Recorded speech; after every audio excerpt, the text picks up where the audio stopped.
Today I'm going to show you how to install this lighted flag mount on our 2022 Goldwing. Let's get going. First thing we got to do is take the seat off. So I've removed the side cover and unbolted everything with the seat. If you need to know exactly how to take the seat off, we'll put a link below for a video on how to take the seat off. But for right now, we've just prepped it. We'll remove that seat. And now we can move over to drilling the hole and getting the mount put together. We're going to open the trunk and we're going to mark out where the hole gets drilled right here. I like to put some tape down right here. It helps the paint from chipping and it makes it a little bit easier to see where the mark is going to be. So just regular painter's tape, won't leave a residue, nice and easy. Then we're going to take this piece here and line it up so that there's an edge on the back corner where this piece comes down. You want to make sure that this edge is right along that edge but not sticking over. And that'll locate that hole just perfectly. You can use a pen, but you want to mark in the middle of the hole. I'm going to use a center punch.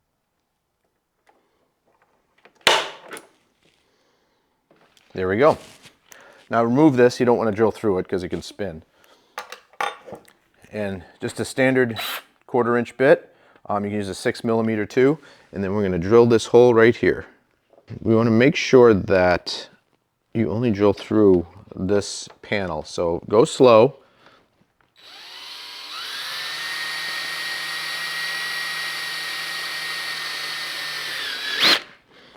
Just like that. You can remove the tape carefully. Little trick to removing the tape: if you fold it over itself like this, it's a lot less likely to chip anything. So as you can see, it came out perfect. Next thing we're going to do is we're going to take this little push pin out, and there's 3 screws in here that we have to remove too, so we can slide this panel out a little bit to get to the screw that we actually bolt everything down with.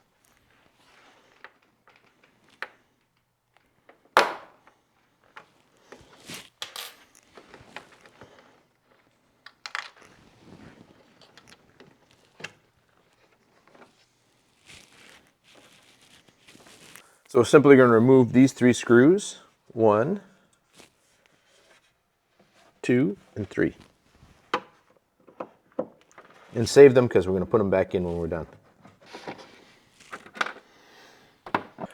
Now we don't need to remove this whole side panel, we just need to slide this out a little bit. And to do that, we're just going to pull back on this. It's going to make a loud noise and a pop. It's going to sound like it's breaking, but it doesn't. So that is as far as we need to get that out so we can get to this bolt right down in here. Next, we're going to put the spacer in, make sure that the top hat part is facing down and fits inside of the bolt hole where we just pulled that small screw from. And then we're going to slide this over and above. To put it back in place here, all right?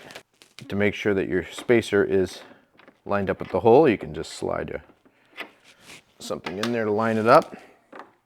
Double check alignment. Now we're going to clean this quick with a little bit of ammonia-based cleaner to make sure there's no wax on there. We'll peel the back, stick that down, and put the bolt in.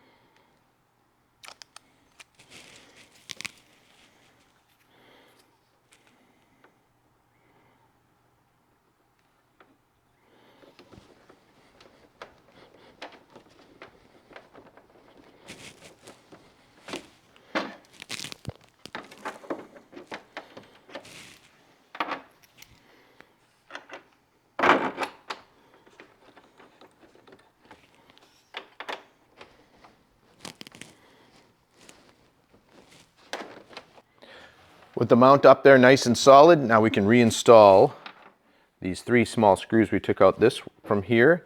The bolt that we took out of the top, we can disregard that, like to keep those things. And then of course the push pin that we showed you earlier that we took out, we'll need to put that back in, and then the side panel is back fastened. So let's do that quick.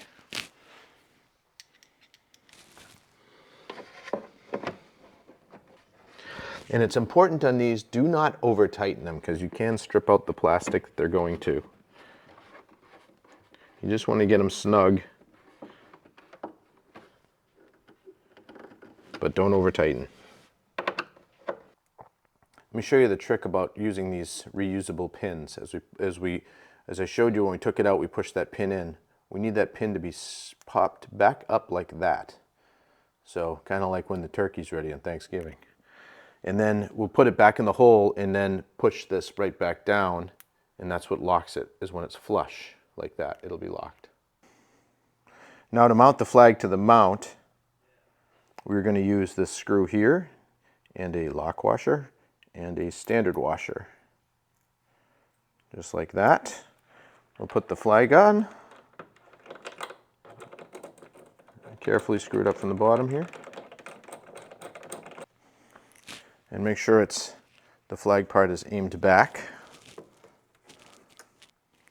And tighten it up. Next part is running this wire, and we're going to tie that wire off just like so. I'm going to put a little stop in here. You can also use a piece of tape or a wire tie like I'll show you here in a moment.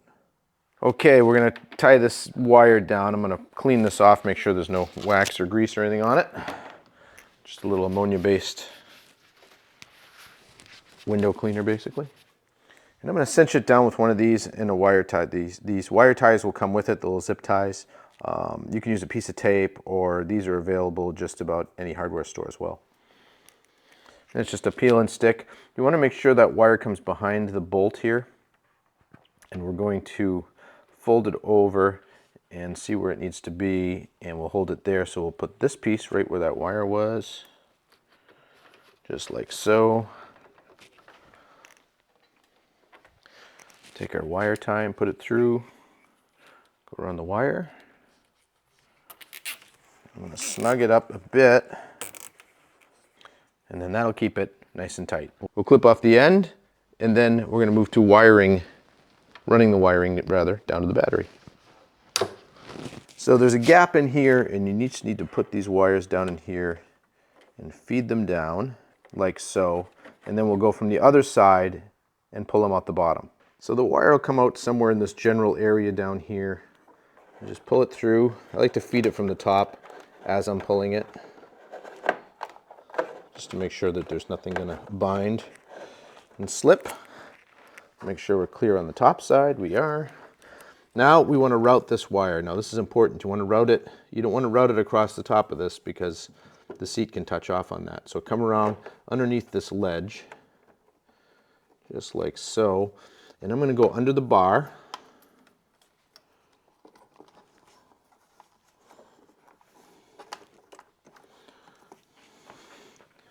And around through these wires. I'm actually going to put it under this rubber piece here too.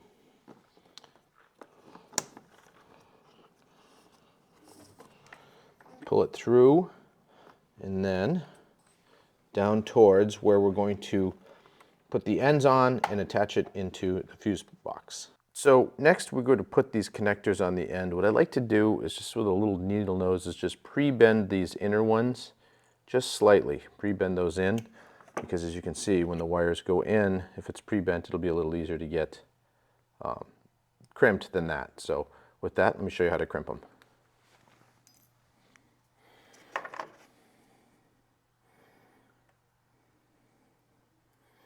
I want to make sure that the metal end of the wire is at the end here. Don't do it like this, because then you're not making a good connection. Make sure that that wire is right in the crimped area.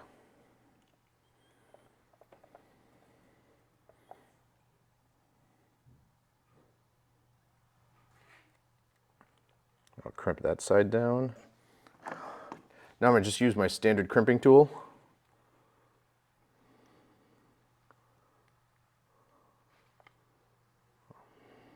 On the proper side.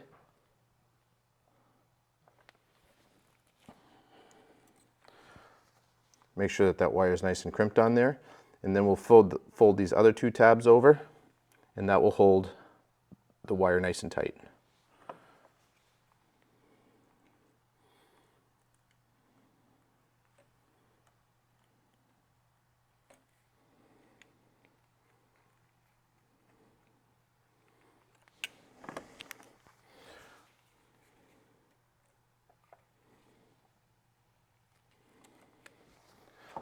Now that's on there nice and solid, and we can do the other one.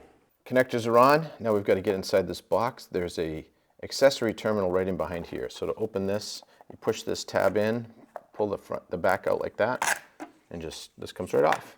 These are the 2 screws we need to get to.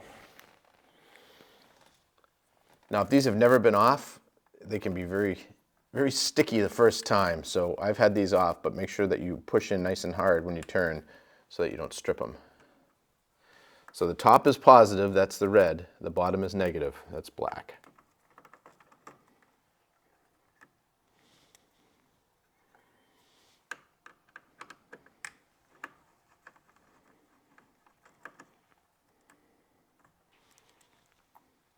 Now this is switched power. The power is off right now on the bike, so there's no current going through here currently.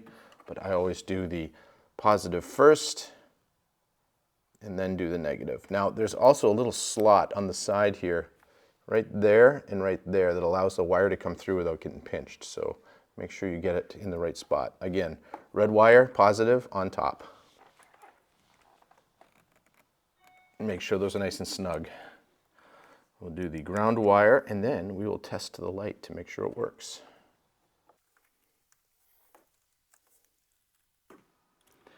The light works, no smoke anywhere, so we must have done it right. Now let's button it up. Now that we're all good, we just want to replace that cap. You start on the front side of it like so. It'll snap right in, and just make sure that these are clear. I can push them back a little bit like that, and then you won't have to worry about it. All that's left now, put the seat back on. We'll unfurl the flag, let it fly, turn it on, and admire the work. So our lighted flag holder, a great addition. If you need more information on how to wire other versions of this or how to put it on other bikes, go to goldstrike3d.com, and there's full instructions right there. So thanks for watching. I'm Ken Madden with Goldstrike, and we'll see you next time.